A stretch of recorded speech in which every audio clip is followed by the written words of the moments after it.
The tall ships head toward Bermuda, in our time as in other times. When you look at them, perhaps you can see more than the grace that meets the eye. In those ages long gone, when men found adventure enough on the earth alone, they crossed these very seas. Some to find their graves beneath these waters. But of the shipwrecked, some more fortunate found their way to the shores of uninhabited Bermuda, such as Sir George Somers of the Sea Venture. His body lies in England, though his heart, history records, remains here in Bermuda.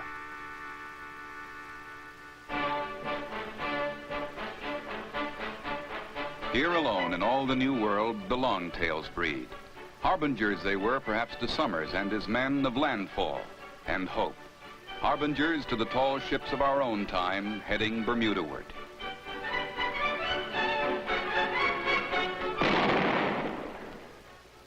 Safe harbor in mid-Atlantic, this speck of Mother Earth rimmed round by the Great Sea. Bermuda, 600 miles from any place else. Port St. Catherine, the ancient guardian of Britannia, rises above the waves she ruled. The lighthouse on Gibbs Hill. Here, a lunch hour and a half away from New York, you see Bermuda from higher than the highest mast. Bermuda, with all her islands, is but the size of Guernsey.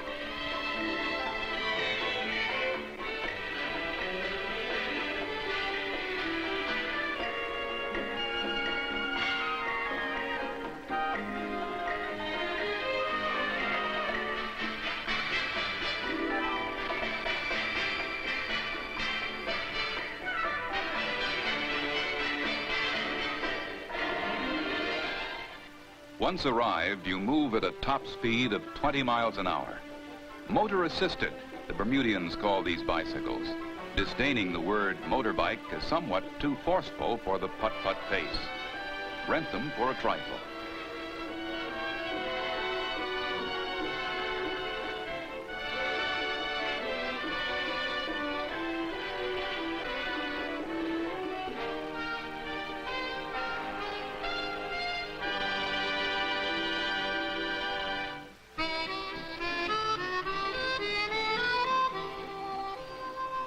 There are so many beaches to go around that you can choose the amount of company you want.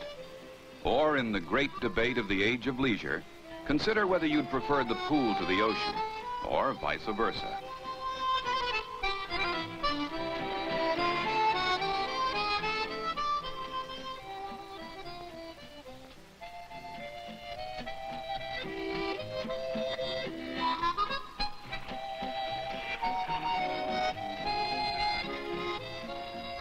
The beaches. Here, the hand of the developer is absent. Nature has done its job so well that men are wise, perhaps, to leave the beaches as they are.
Do as the Bermudians do and go fly a kite. traditionally on Good Friday. Or fly a kite any day and make your own tradition.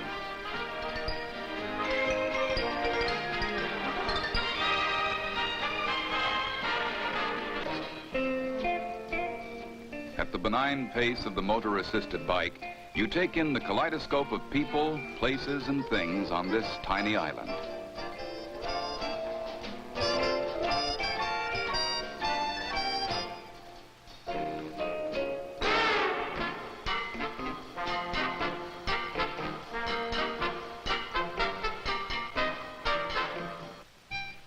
A quarry of the native building stone, coral.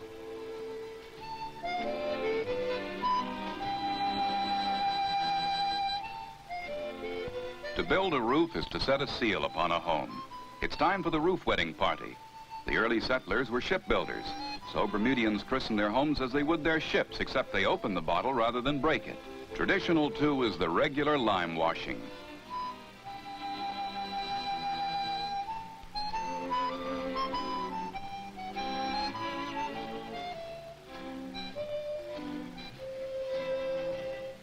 White roofs that bounce the warm sunlight back into the air are a Bermuda trademark.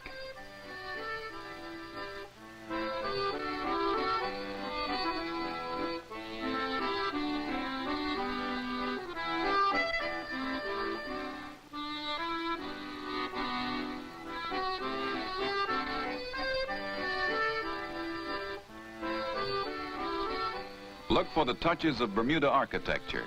In the hotels and guest houses, the full range of places to stay for every inclination, never far from the beaches.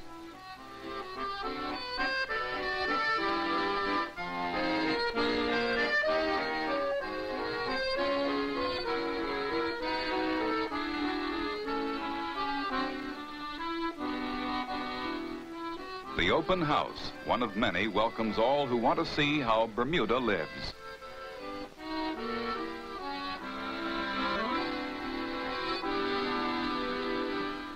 British tradition is a part of Bermudian life.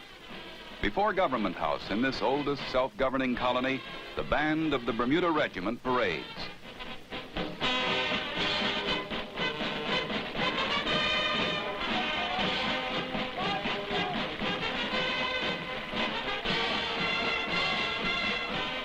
Traditional, too, is the peppercorn ceremony.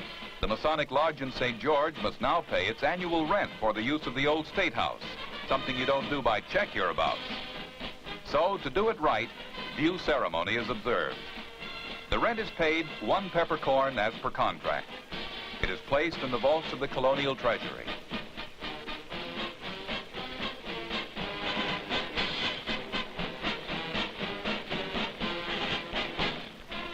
Another well-guarded treasure are these replicas of Britain's crown jewels, here at Fort St. Catherine.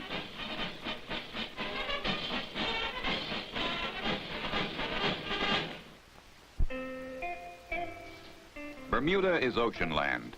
The aquarium supplies many American aquaria with specimens of marine life, some of which are bred right here for shipment to and study by the ichthyological fraternity.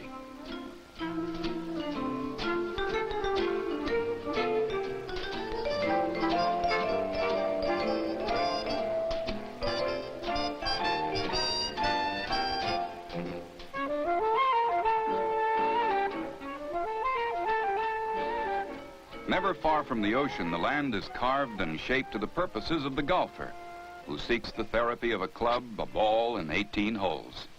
A choice of 7 courses, some easy and some a challenge for the low handicapped.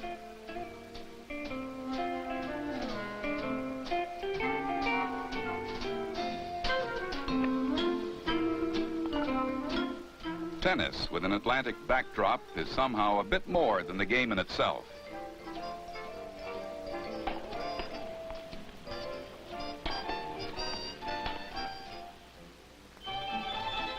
"90 minutes from New York, the grapefruit bloom. Bermuda is a flowering place.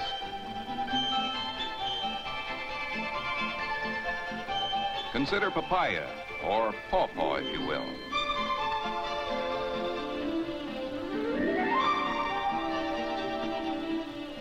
Bananas.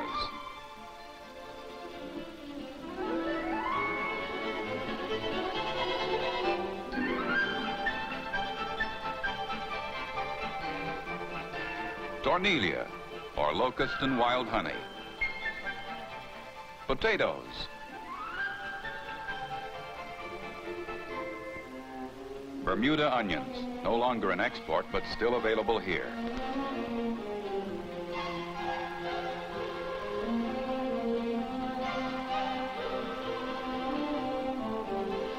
Poinciana.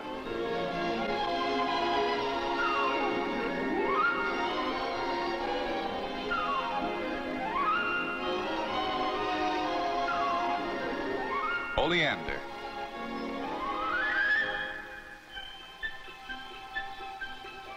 Hibiscus. Morning glory.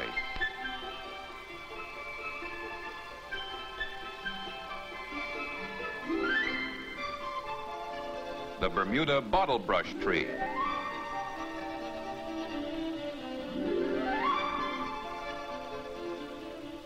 And the calabash tree.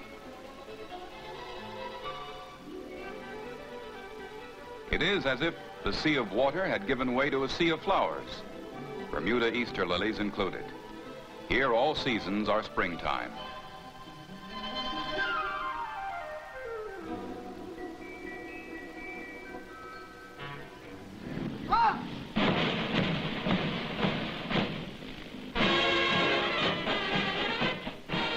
Flowers everywhere, so abundant that a special festival, the floral pageant, celebrates their plenitude.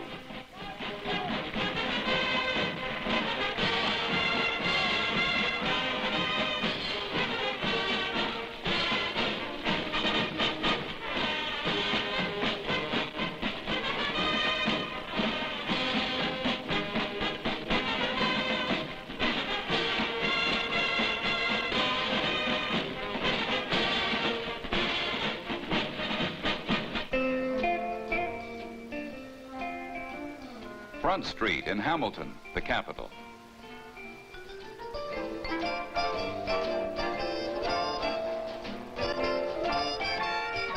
From Britain's shores, the calm demeanor. But from many shores, the best that is made and sold. Cashmeres. Woolens in general are prize items, but also perfumes, watches, vintage spirits, cameras.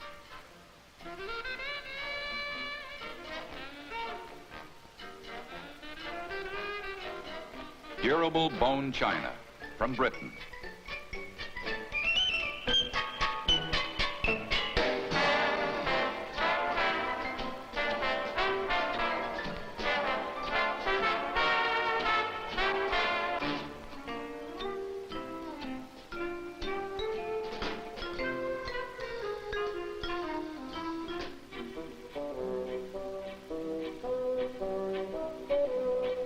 In Old St. George, one is reminded that Bermuda is an ancient place.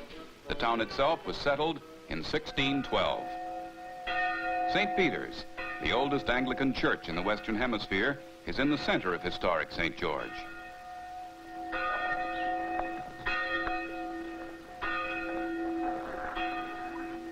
Here you take in the candid impressions of true travel.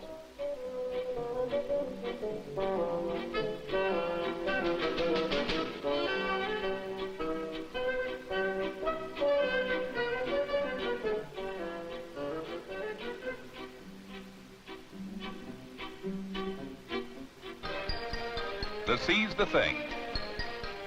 It may be the ship that brings you here, or the pausing here of the tall ships that remind us that the sea is more than a highway, but a realm for men to know and to enjoy.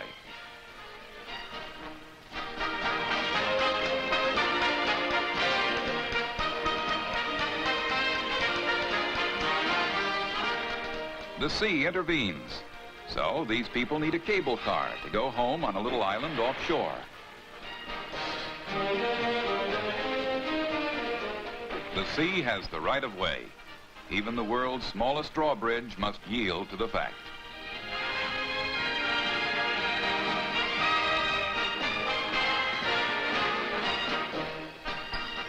You take to the sea yourself in a catamaran.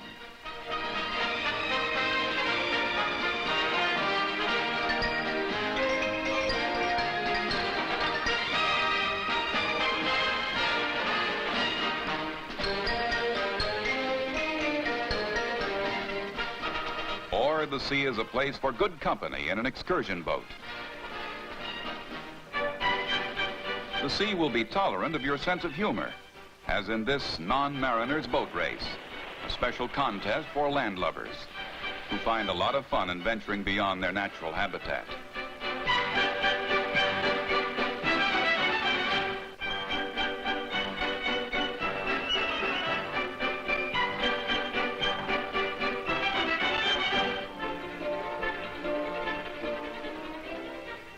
And the sea will be the challenger to all parties in Bermuda sailboat races. Men may compete with each other, but the sea is the true companion and the true adversary, both at once.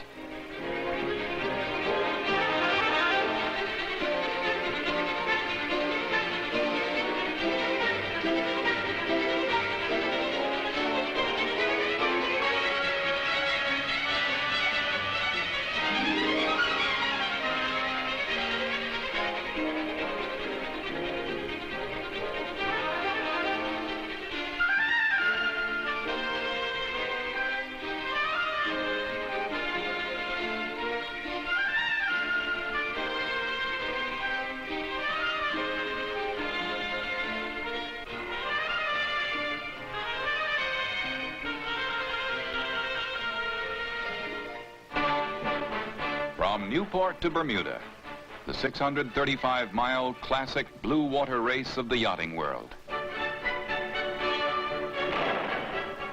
The guns salute the arrival of the fleet after the mariners' 4-day trial at sea.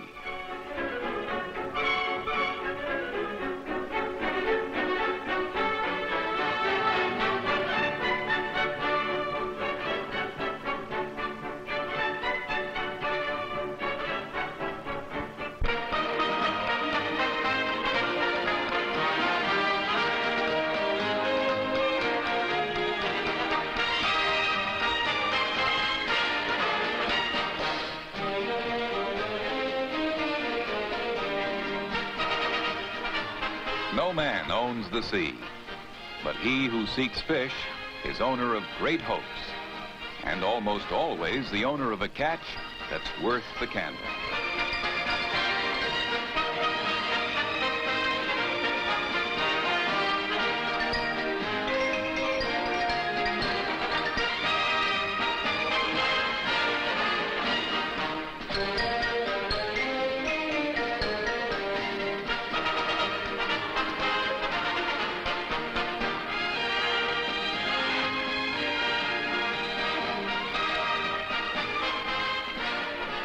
The sea is a realm in its own right, but even a non-swimmer can go down to the ocean bottom in a diving helmet.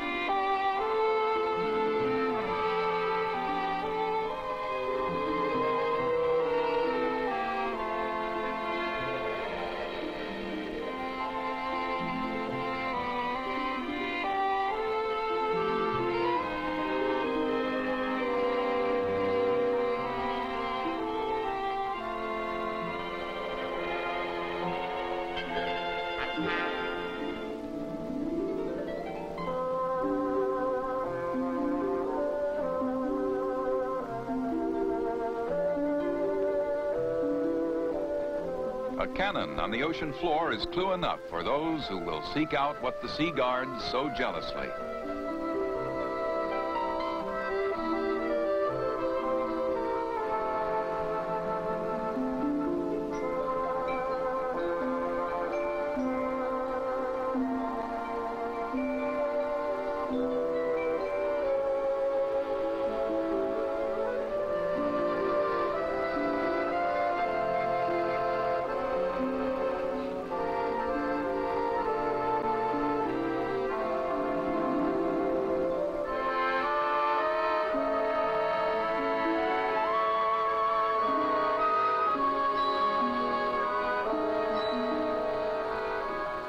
Teddy Tucker, of course, is Bermuda's most famous and successful treasure hunter. His trove is on display for all to see. So as the day wanes upon the sea, have a last go at it. Sunfish polo is one way Bermudians round off the day.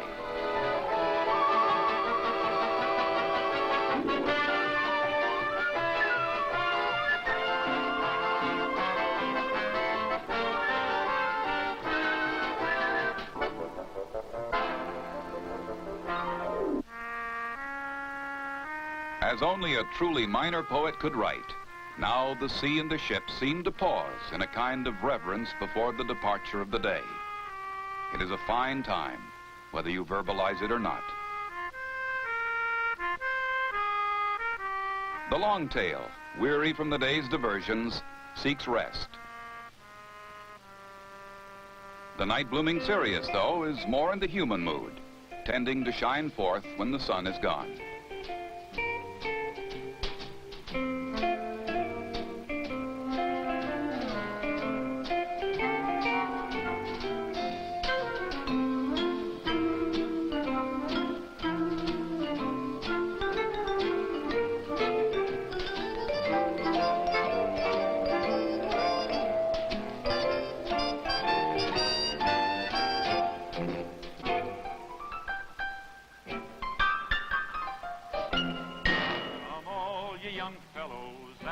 As for the Newport Bermuda race contestants, like all sailors, the night ashore is less restrained than the days afloat. And please pay attention and listen to me. Give us some time to blow the man down.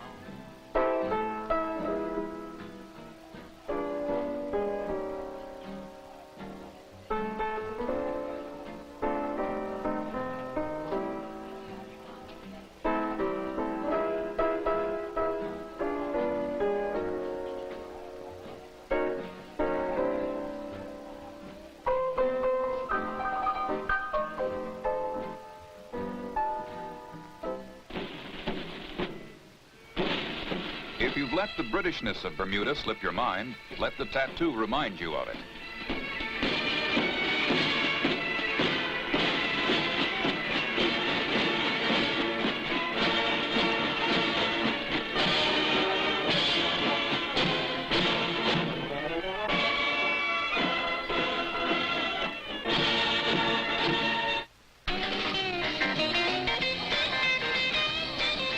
All in all, choose your nighttime pleasure and then seek it out.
The tall ships belong to us, as does the new day itself.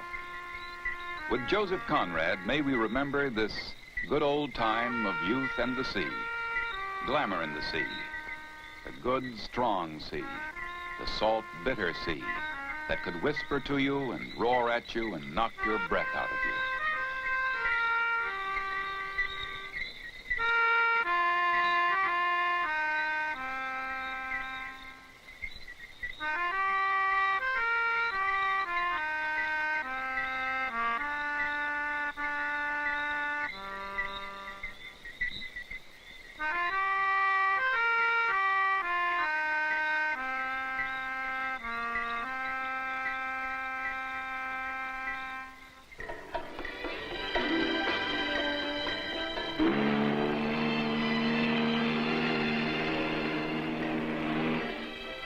The airlines don't promise it, and your travel agent can't swear to it, but somehow your pilot always manages to show you these islands before you land. For Bermuda, perhaps, is a special destination.